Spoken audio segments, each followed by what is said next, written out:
Swayam Prabha. Digital India. Educated India.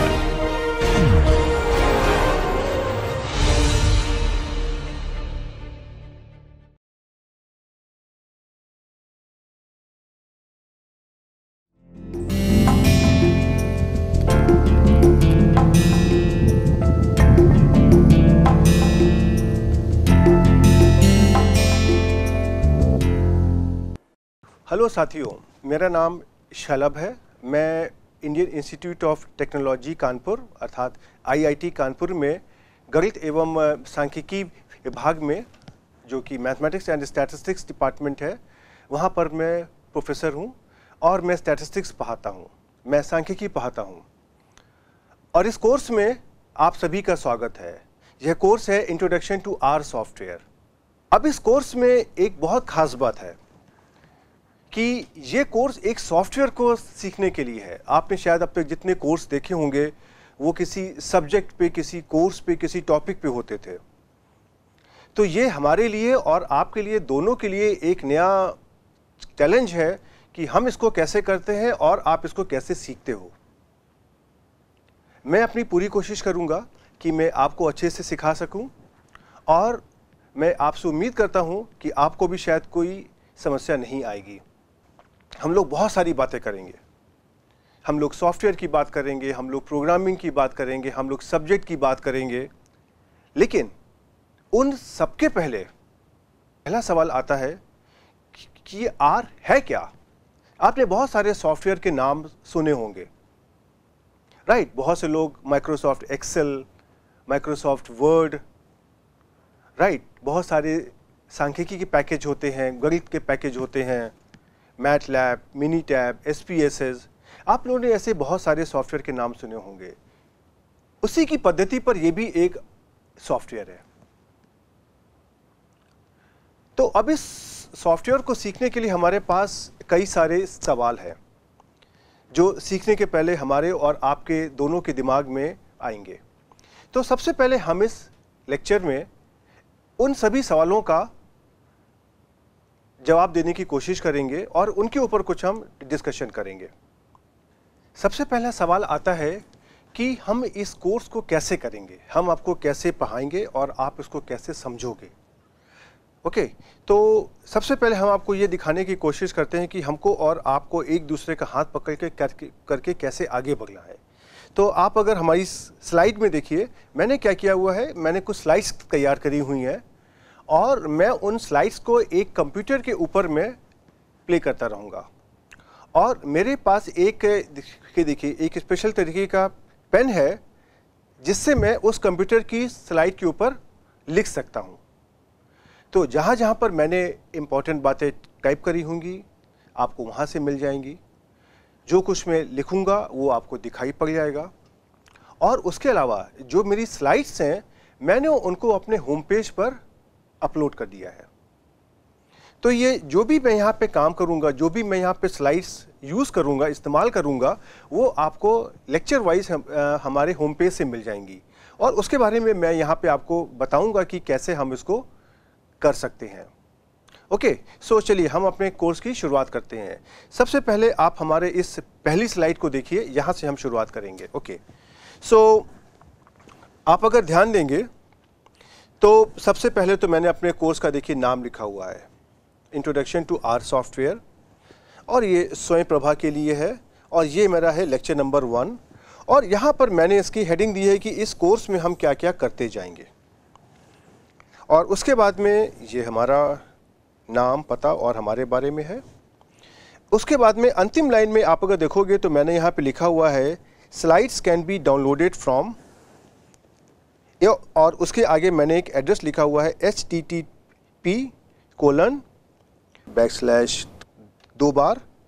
उसके बाद लिखा है home.iitk.ac.in/,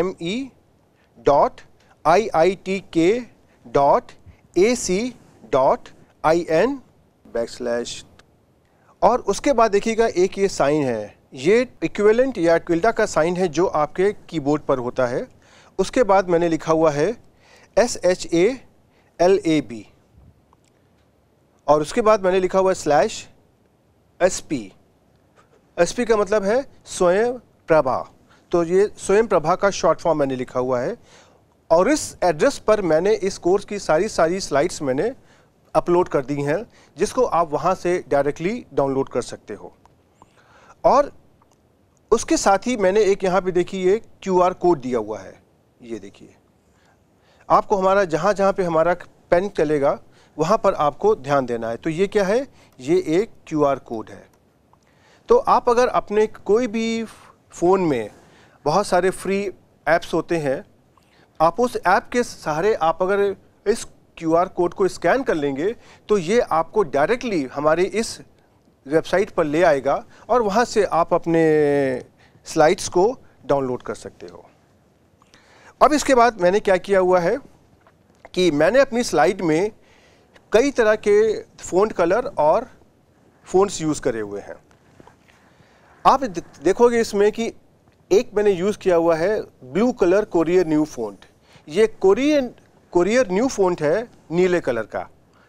इसका मतलब है कि जो भी हमारे सॉफ्टवेयर से रिलेटेड कमांड हैं उनको हम नीले रंग में कोरियर न्यू फ़ॉन्ट से दिखाने की कोशिश करेंगे। जो भी हमारा सॉफ्टवेयर का आउटपुट होगा, जो भी हमारे सॉफ्टवेयर के कमांड होंगे और हम जो भी कुछ अपने सॉफ्टवेयर के आउटपुट को कॉपी करके यहाँ पे स्लाइड में पेस्ट करेंगे वो हमको नीले कलर में दिखाई देगा। तो नीले कलर का मतलब है कि यह कोड कंप्यूटर के सॉफ्टवेयर से रिलेटेड है। ओके, उसके बाद में आप अगर देखोगे तो मैंने ब्लैक कलर में काले रंग में कैलिबरी फ़ॉन्ट में कुछ लिखा हुआ है। जहाँ भी हमारे पास काले रंग में कैलिबरी फ़ॉन्ट में लिखा हुआ है, इसका अर्थ है कि ये हमारे सामान्य एक्सप्रेशंस हैं। जो भी हम आपको समझाना चाहते हैं उसको मैंने यहाँ पे सारांश के तौर पर लिखा हुआ है। ऐसे उदाहरण के लिए हम एक यहाँ पर आपको करके दिखाते हैं। जैसे देखिए, यहाँ पर मैंने लिखा हुआ है एग्जाम्पल अर्थात उदाहरण, और मैं आपको ये बताना चाहता हूँ कि असाइनमेंट ऑपरेटर क्या होता है। तो मैंने अपनी स्लाइड में एक स्टेटमेंट लिखा होगा ऐसे करके statement, the assignment operators are the left arrow with dash and equal sign. इसका मतलब क्या है कि आर सॉफ्टवेयर में जो भी हमारा असाइनमेंट ऑपरेटर होगा वो हमारा लेफ्ट एरो का साइन या जो लेस देन साइन होता है आपके कीबोर्ड पर, ये और उसके साथ में एक हाइफन या डैश होगा, या ये एक इक्वलिटी साइन भी हो सकता है। तो ये देखिए हमारा स्टेटमेंट है। ये स्टेटमेंट मैंने देखिए, ये वाला स्टेटमेंट मैंने ब्लैक कलर कैलिबरी फ़ॉन्ट में दिया हुआ है। इसका मतलब है कि ये आपको खाली पढ़ करके समझना है।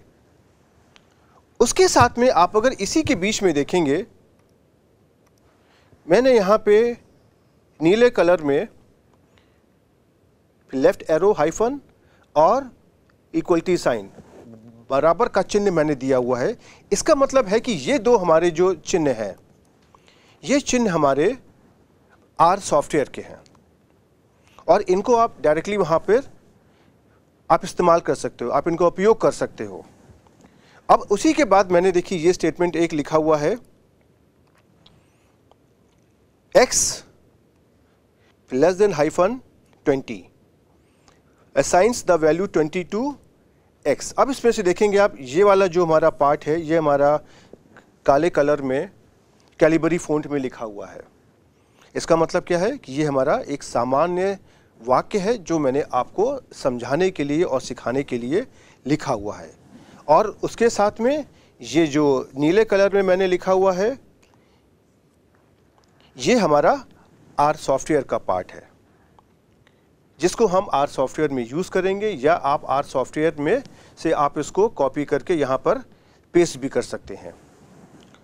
उसी तरीके से अंतिम लाइन में भी देखिए मैंने ये लिखा हुआ है x equal to 20 assigns the value 20 to x। अब आपको देख करके ये समझ में आ गया होगा कि इस वाक्य का क्या मतलब है। इसका मतलब है कि x इक्वल टू 20 जो मैंने नीले कलर में लिखा हुआ है, नीले रंग में लिखा हुआ है, ये हमारा सॉफ्टवेयर का पार्ट है, और जो काले रंग में हमने लिखा हुआ है ये हमारा एक सामान्य वाक्य जो मैंने आपको सिखाने के लिए इस्तेमाल किया हुआ है।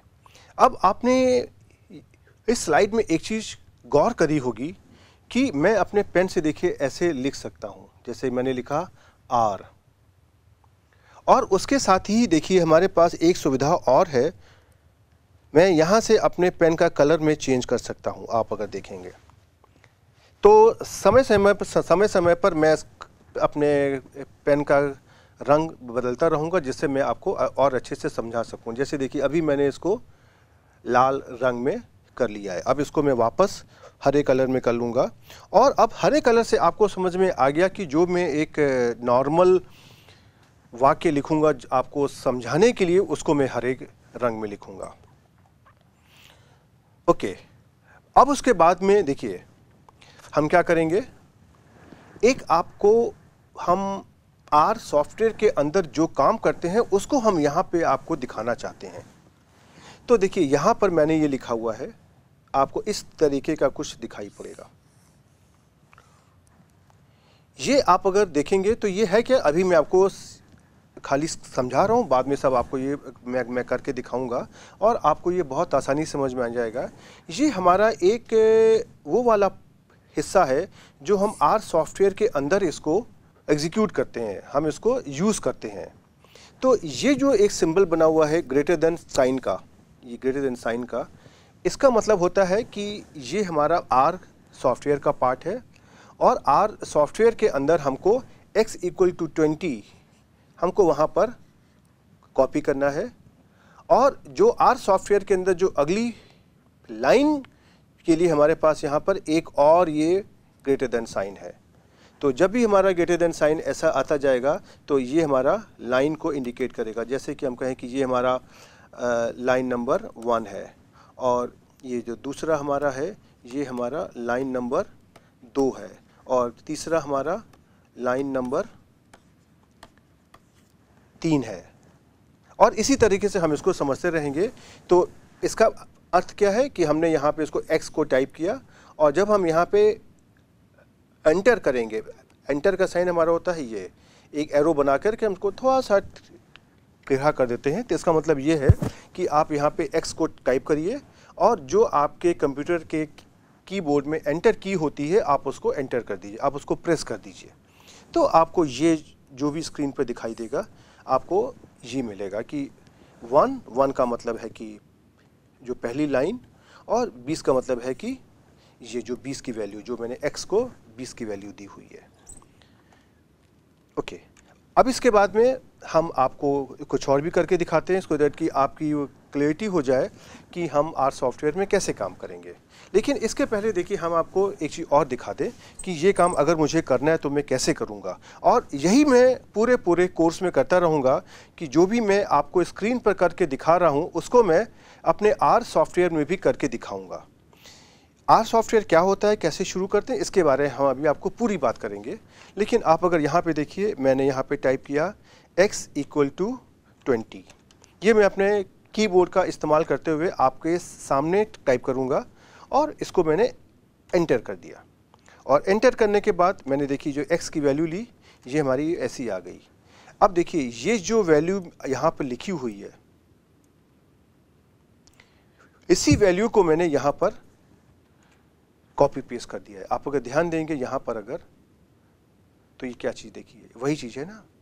आपको उसको देख करके समझ में आ जाएगा कि हमने वहाँ पे क्या किया हुआ है। ओके, उसके बाद में ऐसे ही हम कुछ और एक लिखते हैं आपको और अच्छी तरह से समझाने के लिए।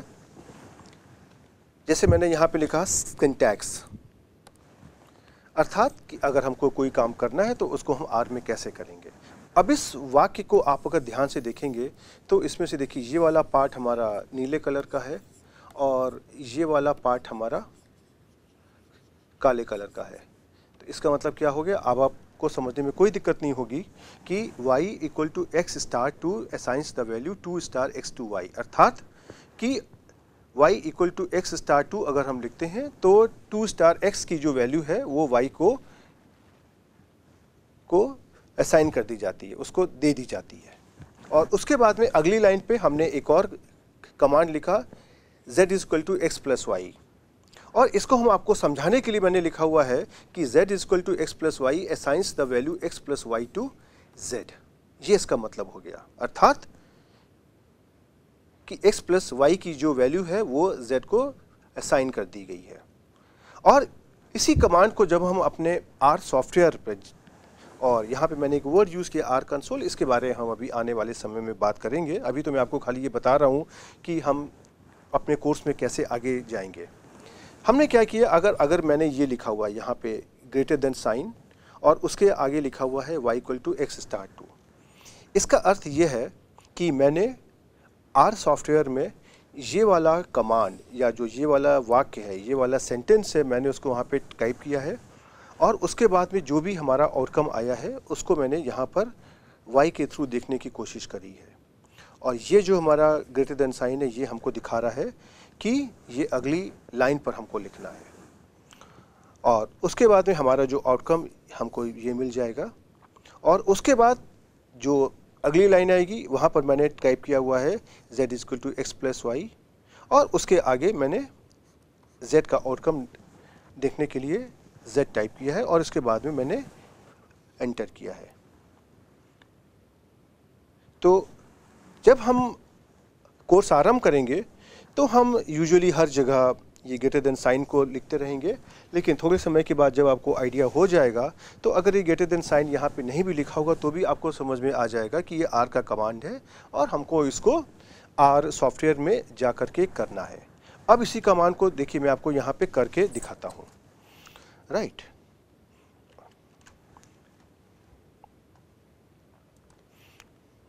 देखिए ये हमारा आर सॉफ्टवेयर है, इसके बारे में हम आपको अभी थोड़ी देर में सब कुछ बताएंगे। तो अब हमने यहाँ पे क्या किया, अब आपको देखिए कैसे करना है, आपको कैसे सीखना है। ये स्लाइड आपके पास होगी और अगर आप इसी चीज़ को फिर से रिपीट करना चाहते हो अपने घर में, आप इसको फिर से प्रैक्टिस करना चाहते हो, जो कि बहुत आवश्यक है कि मैं जो भी कुछ कर रहा हूँ आप इसको खुद से करिए। आपके पास दो ऑप्शंस हैं, आप हमारे कमांड को स्लाइड से कॉपी कर लीजिए और नहीं तो आप इसको खुद भी अपने हाथ से यहाँ पे टाइप कर सकते हैं। जैसे देखिए मैंने यहाँ से कॉपी किया और यहाँ पर मैंने इसको पेस्ट कर दिया। कंट्रोल V से हमारा होता है पेस्ट और कंट्रोल और C को दबा करके कॉपी होता है। अब आप देखोगे यहाँ पे हमको y की क्या वैल्यू मिल गई, 40। अब इसके बाद मैंने क्या यूज़ किया है, z is equal to x plus y. अब देखो आपको ये z क्या मिल गया, 60। ओके, अब आप अगर देखोगे यहाँ से यहाँ तक जो भी मैंने काम किया हुआ है ये सब पूरा यही मैंने आपको समझाने के लिए यहाँ पर कॉपी कर दिया है। इससे हमको और आपको ये एडवांटेज मिलेगा कि जब मैं आपको समझा रहा हूँगा तो आपको ये समझ में आ जाएगा कि अगर आप आर सॉफ्टवेयर में जाकर के काम करोगे तो आपको ऐसे ही दिखाई पड़ेगा। और आपकी संतुष्टि के लिए आप अगर देखोगे तो मैंने ये आउटकम जो भी आपका इस स्क्रीन पर ये आउटकम आया हुआ है, देखिए ये वाला आउटकम मैं इसको लाल कलर से हाईलाइट कर रहा हूँ। ये आउटकम मैंने जो भी आर के ऊपर काम किया है उसको मैंने यहाँ पर कॉपी कर दिया है।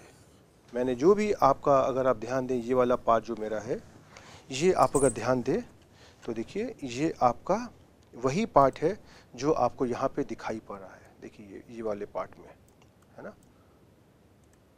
राइट। तो मैंने देखिए यहाँ से यहाँ तक का ये वाला पार्ट मैंने यहाँ से कॉपी करके उसका स्क्रीनशॉट ले करके मैंने उसको यहाँ पर पेस्ट कर दिया है। तो आपको बार बार उसी समय आपको आर कंसोल पर जा करके देखने की आवश्यकता नहीं पड़ेगी, और जब मैं आपको पढ़ाता रहूँगा देन आप उस वक्त हम पर थोड़े समय के लिए भरोसा कर सकते हैं कि जो मैं आपसे कह रहा हूँ वही आउटकम आपको वहाँ भी दिखाई देगा, और उसको कंफर्म करने के लिए मैंने ये स्क्रीनशॉट लगा दिया है। ओके, नाउ इसके बाद अब हम काम करते हैं कि सबसे पहले तो आपको ये स्लाइड कैसे लेनी है। उसके लिए आपके पास दो ऑप्शंस हैं, दो तरीके हैं। एक तरीका तो ये है कि आप कोई भी सर्च इंजन में चले जाइए, इंटरनेट के बहुत सारे सर्च इंजन हैं, गूगल है, याहू है और इसके अलावा भी बहुत सारे हैं, बिंग है। आप उसमें जा कर के हमारा नाम टाइप कर दीजिए SHALABH, और साथ में ज़्यादा प्रिसाइज होने के लिए आप टाइप कर दिए IIT कानपुर। आपको उसमें से जो भी हमारा होम पेज है उसका एड्रेस मिल जाएगा। हमारा होम पेज का एड्रेस है http:// home.iitk.ac.in/SHALAB। एक बात आपको याद रखनी है, हमारे नाम में है SHALABH, लेकिन यहाँ पर खाली SHALAB है। आप इस होम पेज पर जब आप क्लिक करोगे तो आपको कुछ ऐसा यहाँ पर दिखाई दे पड़ेगा। ये मैंने एक अपने होम पेज का स्क्रीनशॉट मैंने यहाँ पे लगा दिया है। आप जब इस स्क्रीनशॉट को जब आप देखोगे या आप इस होम पेज पर जब आप इंटरनेट पर आओगे तो अंत में देखिए यहाँ पर मैंने ये लाल रंग से इसको हाईलाइट कर दिया है। यहाँ पर लिखा हुआ है स्वयं प्रभा चैनल। आप इस स्वयं प्रभा चैनल पर 2 बार क्लिक करेंगे, डबल क्लिक करेंगे तो आपको एक ऐसा होम पेज मिल जाएगा।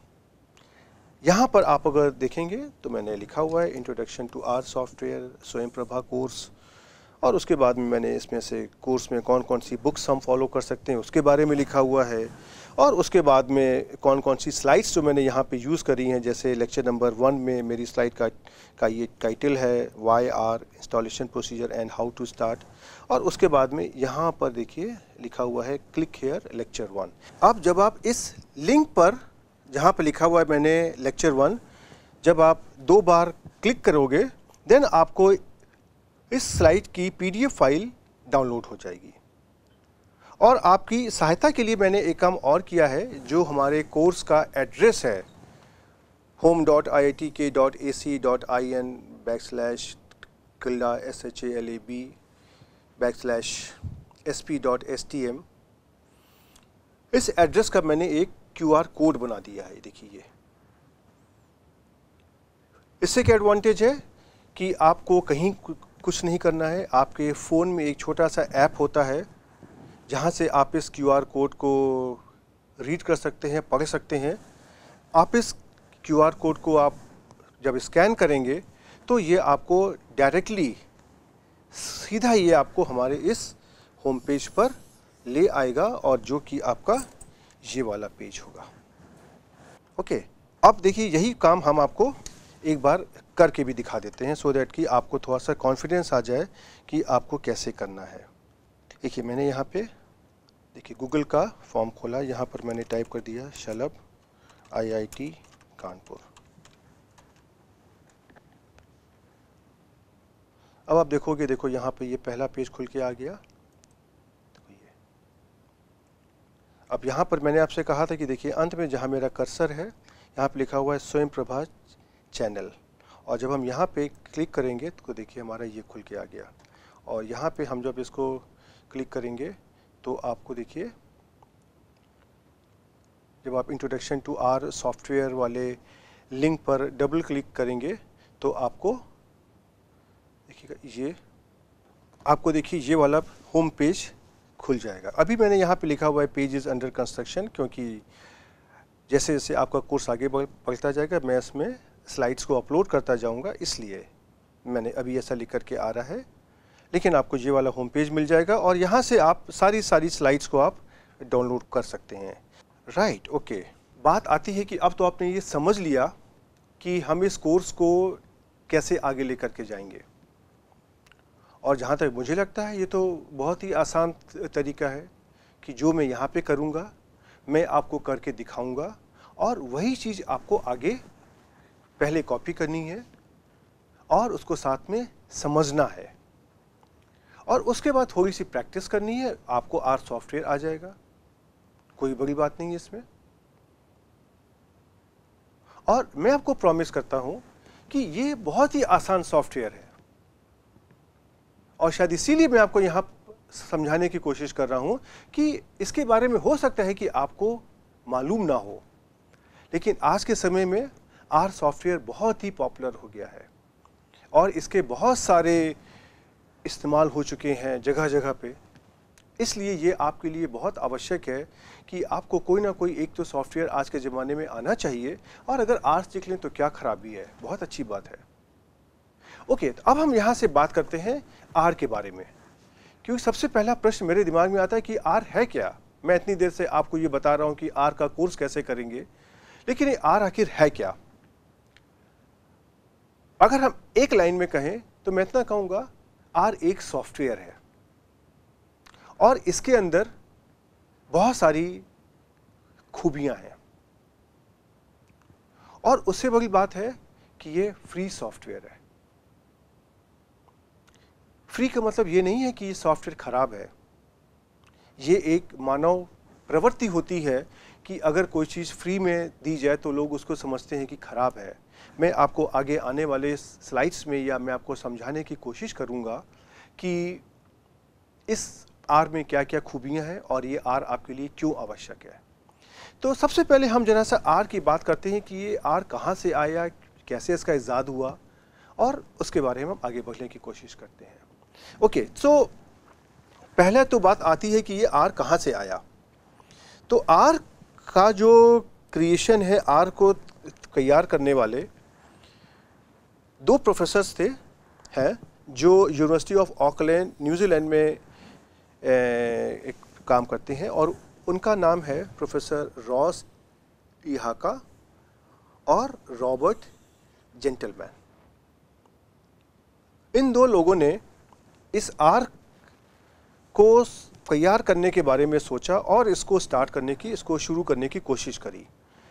और जो आर का नाम है, आर, दिस इज द, ये है जो आपका अंग्रेजी का आर अल्फ़ाबेट है, जो कैपिटल अल्फ़ाबेट होता है, अंग्रेजी वर्णमाला का आर लेटर होता है, ये सिर्फ उसका नाम आर रखा।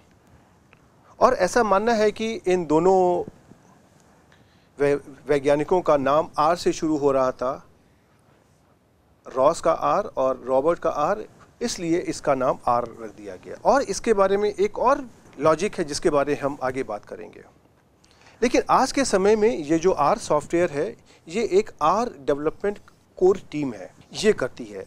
अब ये किसी एक व्यक्ति विशेष के हाथ में नहीं है, लेकिन ये कुछ लोगों ने अपना एक ग्रुप बना लिया है, उसके अंदर भिन्न भिन्न एरिया के एक्सपर्ट्स लोग हैं, और वो लोग आपस में मिल करके काम करते हैं। और ये लोग दुनिया भर के विभिन्न विश्वविद्यालयों में, इंस्टीट्यूट्स में, संस्थानों में काम करते हैं, लेकिन ये आर के लिए काम करते हैं।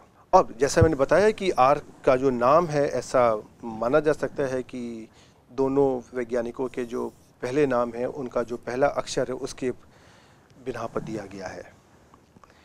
ये जो सॉफ्टवेयर है, ये आपका इस वेबसाइट पर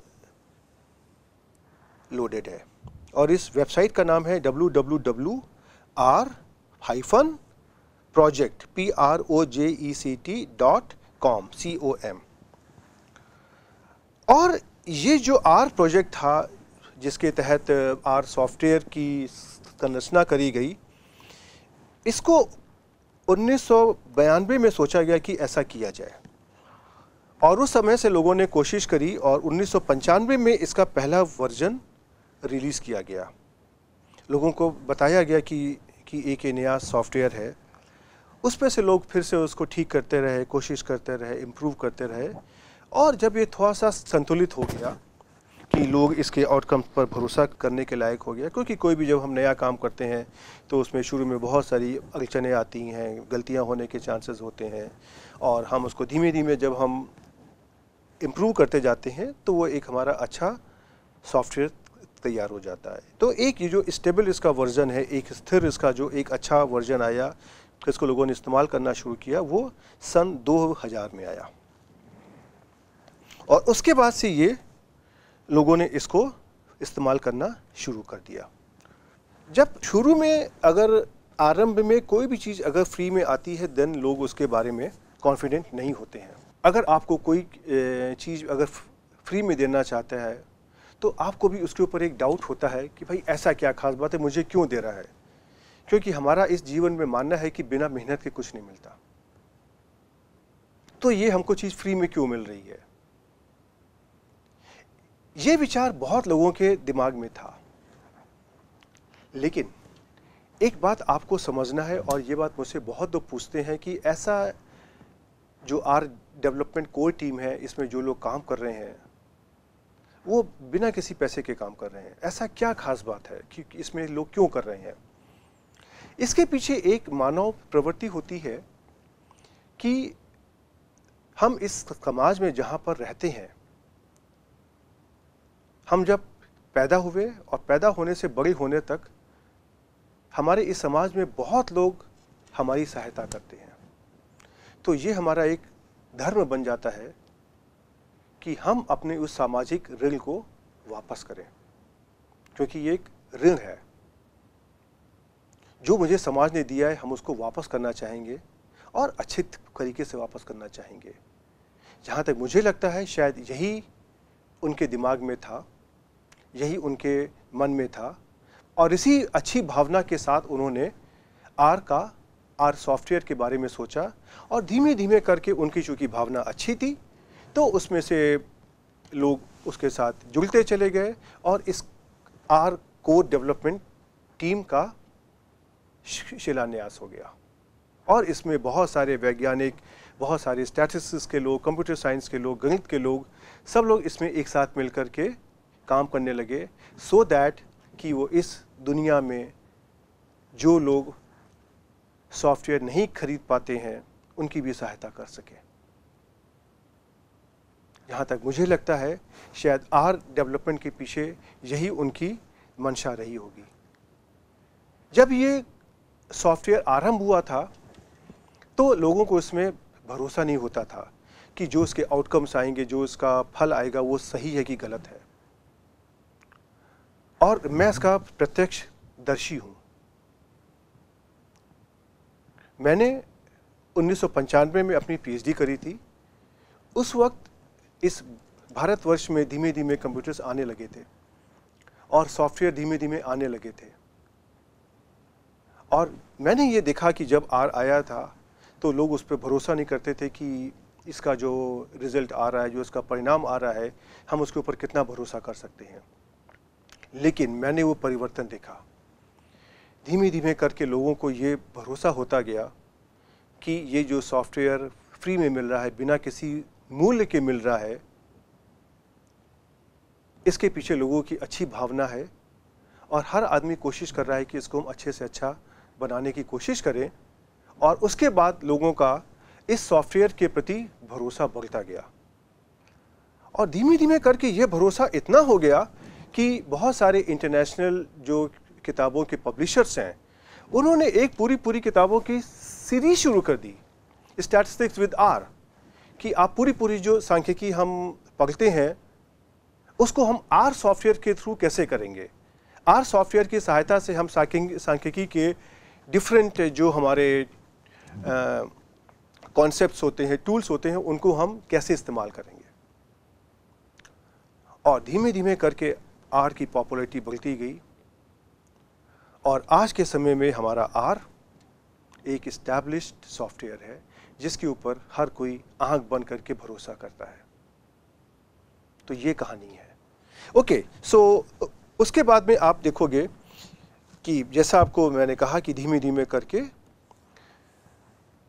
आर ने लोगों का भरोसा जीत लिया। बहुत सारे पब्लिशर जैसे कि स्प्रिंजर है, चैपमैन हॉल है, वाइले है, इन लोगों ने एक आर सॉफ्टवेयर की सहायता से हम स्टैट्स को कैसे पढ़ सकते हैं, सांख्यिकी के टूल्स का इस्तेमाल कैसे कर सकते हैं, इसके बारे में पूरी एक सीरीज़ निकाल दी। और आप अगर आज उनकी वेबसाइट पे जाओगे तो आपको सैकड़ों किताबें मिलेंगी। और आज के समय में आप अगर देखेंगे तो आईटी सेक्टर में आर अगर आपको आता है तो आपको एक बहुत अच्छी सैलरी मिल सकती है। क्यों? क्योंकि ये फ्री सॉफ्टवेयर है और बहुत सारी जो हमारी एनालिटिक्स की कंपनियां होती हैं वो अपने पैसे को बचाने के लिए अब वो आर पर काम करने लगी हैं। तो अगर किसी इंसान को आर आता है तो उसको एक अच्छा पैकेज, अच्छी सैलरी मिल जाती है। और आज के ज़माने में आप अगर आर की वेबसाइट पर जा कर के देखेंगे तो आप देखेंगे कि इसमें 10,000 से भी ज़्यादा फ्री पैकेज हैं। पैकेज होते हैं जो हमारे डिफरेंट कामों को करने के लिए लोगों ने अलग अलग तरीके के पैकेज डेवलप किए हैं। पैकेज क्या होते हैं इसके बारे में हम आगे बात करेंगे, लेकिन किसी को टाइम सीरीज़ करना है, किसी को रिग्रेशन मॉडलिंग करनी है, किसी को स्पेशल डेटा मॉडलिंग करनी है, तो हर काम को करने के लिए हमारे पास अलग अलग पैकेजेस होते हैं और लोगों ने इसमें अपने पैकेजेस तैयार करे हैं और उसको आर की वेबसाइट पर अपलोड कर दिए, जहां से उसको लोग डाउनलोड कर सकते हैं। तो आपकी अगर आज की तारीख में देखोगे तो इसमें 10,000 से भी ज़्यादा फ्री पैकेज हैं और ये समय के साथ में हर दिन ये संख्या बढ़ती जा रही है। अब अगर आपसे कहा जाए कि आर आप क्यों यूज़ करोगे, आर से क्या आपको फ़ायदा मिलने वाला है, तो एक तो बात बहुत ही सीधी सी है जो हम सबको मानना पड़ेगा कि आज के ज़माने में आपको अगर सॉफ्टवेयर नहीं आता है तो आप बहुत लोगों से पीछे रह जाओगे। और ख़ास तौर पे अगर आप विज्ञान के सब्जेक्ट को पढ़ रहे हो, चाहे वो मैथमेटिक्स हो, चाहे वो सांख्यिकी हो, स्टैटिस्टिक्स हो, चाहे कंप्यूटर साइंस हो, चाहे फिजिक्स हो, चाहे केमिस्ट्री हो, चाहे बायोलॉजी हो या कुछ भी हो, उसके अंदर आपको कैलकुलेशन करने पड़ते हैं और वो कैलकुलेशन इतने आसान नहीं होते हैं कि जिनको अगर हम हाथ से करें तो बहुत जल्दी हो जाएंगे। उसके लिए आपको किसी न किसी सॉफ्टवेयर की तो आवश्यकता पड़ती है। तो अब जब आपके सामने किसी भी सॉफ्टवेयर की आवश्यकता आती है तो आपके सामने सबसे बड़ा प्रश्न आता है कि हम ये सॉफ्टवेयर कहाँ से लाएं। एक ऑप्शन आपके हाथ में होता है कि बहुत सारे सॉफ्टवेयर्स के ट्रायल वर्जन्स होते हैं जो आपको प्रयोग करने के लिए एक सीमित समय के लिए 1 हफ्ता, 1 सप्ताह या 2 सप्ताह के लिए आपको दिया जाता है। तब तक आप उसको फ्री में इस्तेमाल कर सकते हो, लेकिन उसके अंदर भी बहुत सारे कंस्ट्रेंट्स होते हैं कि बहुत सारे ऑप्शन को आप यूज़ नहीं कर सकते हो। और उसके बाद में जब 1 सप्ताह या 2 सप्ताह का समय बीत जाता है, उसके बाद आपको इस सॉफ्टवेयर को ख़रीदना पड़ता है और आपको उसका पैसा देना पड़ता है। अब ये कॉस्ट कितनी होती है, ये तो समय के साथ में बदलती रहती है, लेकिन मेरा मानना ये है कि एक आम इंसान के लिए, हमारे देश के एक आम स्टूडेंट के लिए उन सॉफ्टवेयर्स को ख़रीदना आसान काम तो नहीं है। और अगर मैं खुद को भी एज ए स्टूडेंट सोचता हूँ कि जब मैं कभी विद्यार्थी था तब मेरी जेब में किसी सॉफ्टवेयर को ख़रीदने के लिए हमारे पास कितने पैसे होते थे, बहुत कठिन था। और उसके अलावा एक चीज़ ये भी आ गई कि कभी कभी हम किसी और का सॉफ्टवेयर ले करके हम उसको इस्तेमाल कर लेते हैं, लेकिन उससे अब कई सारी समस्याएं खड़ी हो गई हैं। उससे क्या होता है कि जब हम किसी और का सॉफ्टवेयर ले रहे हैं तो उसमें हमारे पास लीगल लायबिलिटी होती है। लीगल लायबिलिटी का क्या मतलब होता है कि अगर मैंने कुछ भी अपना कैलकुलेशन किया है, कंप्यूटेशन किया है और उसको मैं अपने रिसर्च पेपर में या किसी रिपोर्ट में मैं अगर लिखना चाहता हूँ तो मुझको वहाँ पे ये लिखना पड़ेगा कि ये जो हमारा आउटकम है या जो हमारी ये गणनाएं हैं ये कहाँ से आई हैं, मैंने कैसे करी हैं। तो हमको उस पैकेज या सॉफ्टवेयर का नाम लिखना पड़ता है।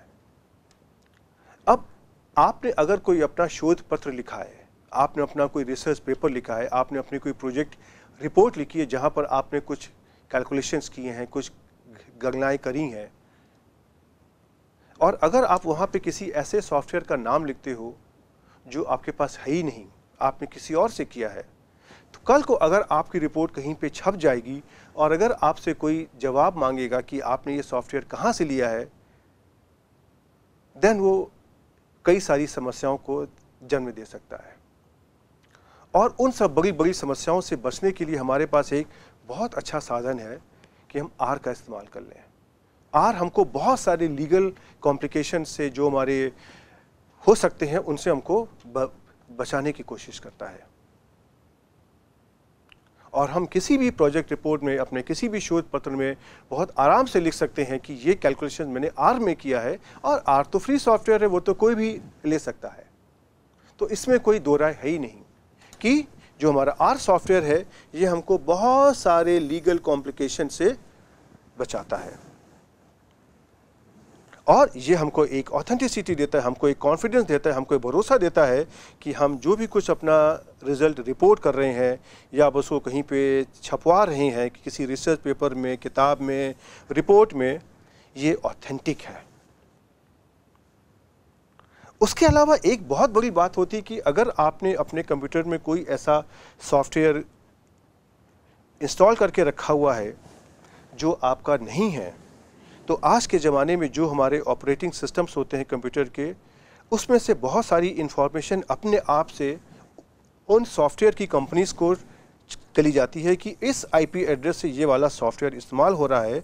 और अगर आप किसी को नहीं भी बताएंगे या आप ये समझते हो कि इस सॉफ्टवेयर के बारे में किसी को नहीं पता चलेगा, तो वो गलत होता है। वो इन्फॉर्मेशन अपने आप से उन कंपनीज़ को पता चल जाती है और अगर वो चाहें तो आपसे जवाब मान सकते हैं और उसके बाद में कुछ और समस्याएं भी खड़ी हो सकती हैं। अब एक सवाल और आता है कि हम इस आर सॉफ्टवेयर को कहां पर इस्तेमाल कर सकते हैं। इसका जवाब ऐसा है कि आप मुझसे कोई भी नाम लीजिए, मैं बोलूँगा हाँ। उदाहरण के लिए अगर मैं कहूँ कि मैं शिक्षक हूँ, मैं अपने स्टूडेंट्स को पढ़ाता हूँ, मुझे क्लास में पढ़ाते समय बहुत सारे ग्राफिक्स की आवश्यकता होती है, सिमुलेशन की आवश्यकता पड़ती है। मैं कुछ बच्चों को कंप्यूट करके उनको मैं सामने दिखाना चाहता हूँ, उसके लिए मैं आर का इस्तेमाल कर सकता हूँ। कुछ मुझे अपने ग्राफिक बनाने हैं, चार्ट बनाने हैं, हिस्टोग्राम बनाने हैं, पाई डायग्राम बनाने और अनगिनत इसमें ऑप्शंस हैं जो आप बहुत अच्छे ग्राफ बना सकते हैं। ये ग्राफ मुझको अपने स्टूडेंट्स को सामने बना करके दिखाना है, तो मैं अपनी शिक्षण में आर का इस्तेमाल कर सकता हूँ। अब शिक्षण में ऐसा नहीं है कि मैं स्टैटिस्टिक्स पढ़ाता हूँ तो मैं खाली स्टैटिस्टिक्स में इसका इस्तेमाल कर सकता हूँ। जो लोग मैथमेटिक्स पढ़ाते हैं, कंप्यूटर साइंस पढ़ाते हैं, बायोलॉजी पढ़ाते हैं, फिज़िक्स पढ़ाते हैं, केमिस्ट्री पढ़ाते हैं, हर जगह जहाँ पर उनको कंप्यूटेशन करना है और कैलकुलेशन करना है, वहाँ पर वो आर का इस्तेमाल कर सकते हैं और इसके बहुत सारे इस्तेमाल होते हैं। आप अगर कोई गवर्नमेंट ऑफिस में जॉब कर रहे हैं, वहाँ भी आपको बहुत सारे कैलकुलेशंस करने होते हैं। आप अगर प्राइवेट सेक्टर में जॉब कर रहे हैं, वहाँ भी आपको बहुत सारे कैलकुलेशंस करने होते हैं। आज के ज़माने में बहुत सारी एनालिटिक्स कंपनियाँ खुल गई हैं जो डेटा के एनालिसिस करके भिन्न भिन्न तरीके के रिजल्ट्स बताते हैं। तो चाहे गवर्नमेंट सेक्टर हो, चाहे एजुकेशन सेक्टर हो, चाहे प्राइवेट सेक्टर हो, चाहे एनालिटिक्स सेक्टर हो, हर जगह पे आप आर का इस्तेमाल कर सकते हो। आज के ज़माने में चाहे बायोलॉजी भी है, बायोलॉजी में भी बिना कंप्यूटेशन के, बिना सिमुलेशन के कुछ नहीं हो पाता। तो उन सारी जगह पर जहाँ पे आप कैलकुलेटर का इस्तेमाल करते हो, आप कुछ कंप्यूटेशन करते हो, कैलकुलेशन करते हो, वहाँ पर आप आर का इस्तेमाल कर सकते हो। कुछ जगह हैं, चलिए मैं आपको बताने की कोशिश करता हूँ। ओके, कैसे मैंने पहला एरिया लिया है एकेडमिक्स, अर्थात जहाँ पर हमारे स्टूडेंट्स होते हैं, टीचर्स होते हैं, क्लासरूम टीचिंग होती है और इस तरह की ऑनलाइन डिस्टेंस ट्रेनिंग होती है, टीचिंग होती है, ट्रेनिंग होती है, बहुत सारी चीज़ें हैं। तो यहाँ पे जब हम शिक्षण का कार्य करते हैं तो बहुत सारी चीज़ों को दिखाने के लिए हम इसका इस्तेमाल कर सकते हैं। हम बहुत सारे गणित के और सांख्यिकी के जो कंप्यूटेशंस होते हैं, हम आर का इस्तेमाल कर सकते हैं। बहुत तरह के जो कंप्यूटेशंस होते हैं वहाँ पर हम आर का इस्तेमाल कर सकते हैं। बहुत जगह पर हम न्यूमेरिकल अप्रॉक्सीमेशन करते हैं, जैसे कि कोई अगर एक कठिन इंटीग्रल है, उसको अगर हमको हल करना है और उसको एग्जैक्टली हल करना बहुत कठिन हो रहा है, तो हम उसको न्यूमेरिकल ऑप्टिमाइजेशन या न्यूमेरिकल अप्रॉक्सीमेशन के जो भी हमारे तरीके होते हैं उनका इस्तेमाल करते हुए हम उनकी एक अप्रॉक्सीमेट अनुमानित न्यूमेरिकल वैल्यू निकालने की कोशिश करते हैं। वहाँ पर हम आर का इस्तेमाल कर सकते हैं। आज के ज़माने में हमारे पास बहुत सारे एल्गोरिथम होते हैं जिनको हम सॉल्व करके किसी रिज़ल्ट पर पहुँचते हैं। उसके अंदर हमारे पास बहुत तरह के ऑप्टिमाइजेशन मेथड्स होते हैं, वहाँ पर हम आर का इस्तेमाल कर सकते हैं। हम जब भी किसी नई चीज़ का डेवलपमेंट करते हैं तो उसकी परफॉर्मेंस को देखने के लिए हम अपने कुछ सिमुलेशंस भी करते हैं, अर्थात कि हमने उस टूल का इजाद जिस काम के लिए किया हुआ है उसी काम के एटमॉस्फेयर को हम अपने प्रोग्रामिंग के थ्रू अपने कंप्यूटर के अंदर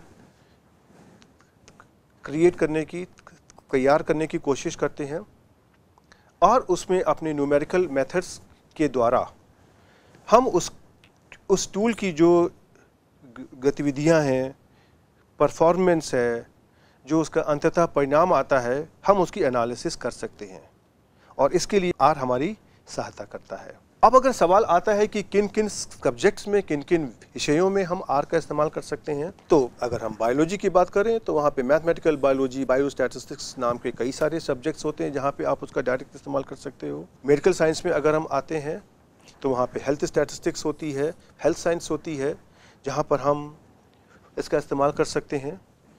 एक्चुरियल में, एक्चुरियल मतलब जहाँ पर आपने देखा होगा हमारे लाइफ इंश्योरेंस कंपनीज़ हैं, वो हमसे डिफरेंट तरीके के, अलग अलग तरीके के इंश्योरेंस करने के लिए प्रीमियम लेते हैं। तो किस इंसान की उम्र के हिसाब से उससे कितना प्रीमियम लिया जाए, कितना उससे पैसा लिया जाए, उसके बारे में जो कैलकुलेशंस होते हैं वो हमारे एक्चुरियल साइंस के अंदर में आते हैं, वहाँ पे इस्तेमाल कर सकते हैं। साइकोलॉजी में अगर हम आते हैं तो हमारे पास साइकोमेट्रिक्स वहाँ पर होती है, जहाँ पर हम आर का इस्तेमाल कर सकते हैं। आप अगर इंजीनियरिंग की बात करिए तो इंजीनियरिंग में तो कोई ऐसी ब्रांच है ही नहीं जहाँ पर हम बिना सॉफ्टवेयर के काम कर सकते हैं, चाहे वो मैकेनिकल इंजीनियरिंग हो, चाहे सिविल इंजीनियरिंग हो, चाहे वो इलेक्ट्रिकल इंजीनियरिंग हो, चाहे वो कंप्यूटर साइंस हो, या कोई भी इंजीनियरिंग हो, मेटलर्जिकल हो, आप कोई भी नाम लीजिए और हमारा उत्तर होगा हाँ।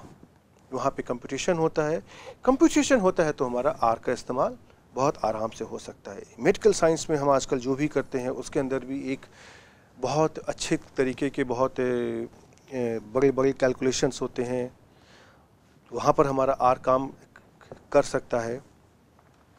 ओके, तो इसके अलावा बहुत सारी जगह है जहाँ पर हम आर का इस्तेमाल कर सकते हैं। हम अगर जॉब के बारे में बात करें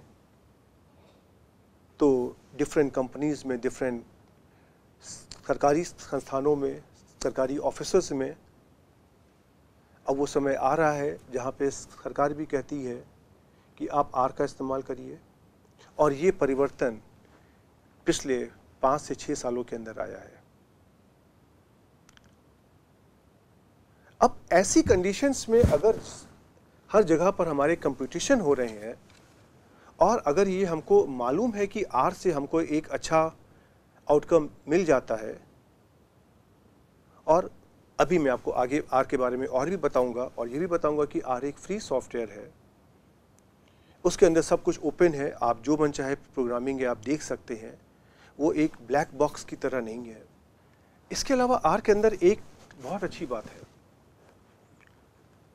कि आप में से जो लोग शोध करते हैं, रिसर्च करते हैं, या आप अगर कुछ अपना एक नया टूल निकालते हैं कंप्यूटेशन करने के लिए, कैलकुलेशंस करने के लिए, कोई भी सब्जेक्ट हो, आपने अगर अपना एक नया टूल तैयार किया हुआ है, आप उसकी प्रोग्रामिंग आर के अंदर कर सकते हैं, और जो भी आपके रिजल्ट्स हैं उसको आप प्रोग्राम करके एक आर के पैकेज के फॉर्म में तैयार कर सकते हैं, और वो पैकेज जो आर डेवलपमेंट कोर टीम है उसको भेज दिया जाता है। वो लोग उसको देख लेते हैं, चेक कर लेते हैं कि सब कुछ ठीक है, और उसके बाद में इस पैकेज को rproject.org की जो साइट है, जो हमारी आर प्रोजेक्ट की साइट है, जहाँ से हम सॉफ्टवेयर्स को डाउनलोड करते हैं, वहाँ पर अपलोड कर दिया जाता है।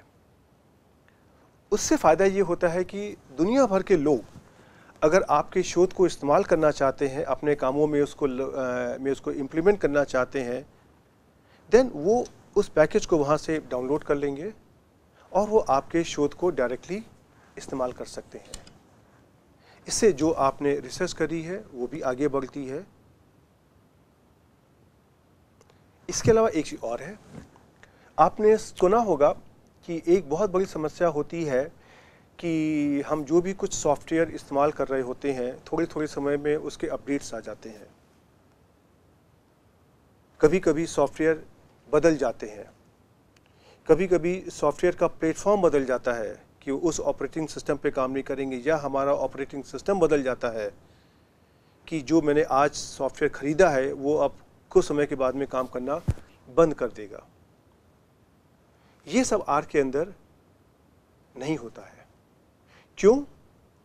आर के अंदर भी डेवलपमेंट्स होते रहते हैं, नई नई चीज़ें आती रहती हैं, आर के नए नए वर्जन्स आते रहते हैं, लेकिन वो जैसे ही आते हैं आप उसको फ्री में फिर से डाउनलोड कर सकते हो और आप आर सॉफ्टवेयर का एक नया वर्जन बिना किसी मेहनत के, बिना किसी एफर्ट्स के आप बहुत आसानी से इस्तेमाल कर सकते हो।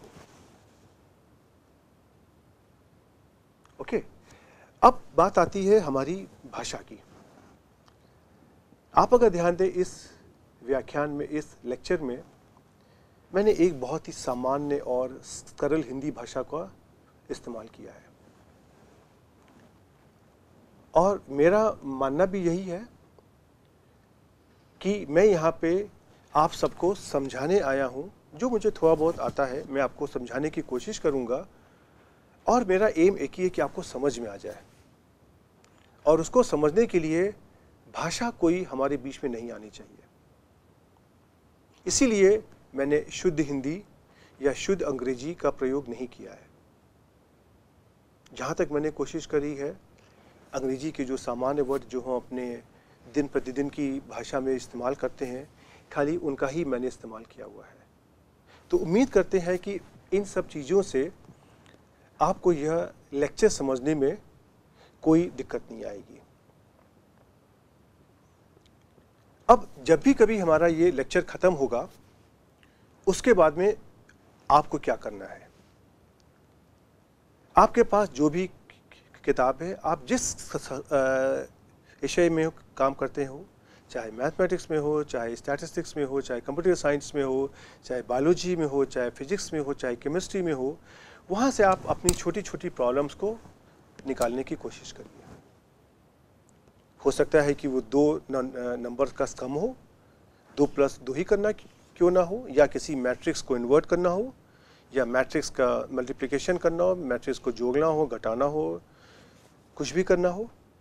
आप उन चीज़ों को हर लेक्चर के हिसाब से जो भी आपको समझाया जाएगा, उसकी बेसिस पे आप अपने विषय से छोटी छोटी प्रॉब्लम्स को लीजिए और उनकी प्रैक्टिस करिए। जब तक कि आप प्रैक्टिस नहीं करेंगे, आपको आर सॉफ्टवेयर समझ में नहीं आएगा, और यह अगर समझ में आएगा तो बहुत जल्दी आप भूल जाएंगे, और जब आपको आवश्यकता पड़ेगी तब आप फिर से कंफ्यूज हो जाएंगे कि अब क्या किया जाए। तो ये आपको करना होगा। हर लेक्चर के बाद में आपको क्या करना है, कैसे करना है, इसको मैं हर लेक्चर में आपको बताता रहूँगा। तो अब मैं यहाँ पर आप इस लेक्चर को रोकता हूँ, और अगले लेक्चर में मैं आपको आर के बारे में और इंट्रोडक्शन दूंगा, और आर के अंदर क्या करते हैं, कैसे इंस्टॉल करते हैं, कैसे सहायता लेते हैं, इसके बारे में मैं आपको बताऊंगा। और उसके बाद हम फिर आर सॉफ्टवेयर के अंदर धीमे धीमे जाते जाएंगे। तो अगले लेक्चर में आपसे फिर से मुलाकात होगी। कब तक के लिए गुड बाय।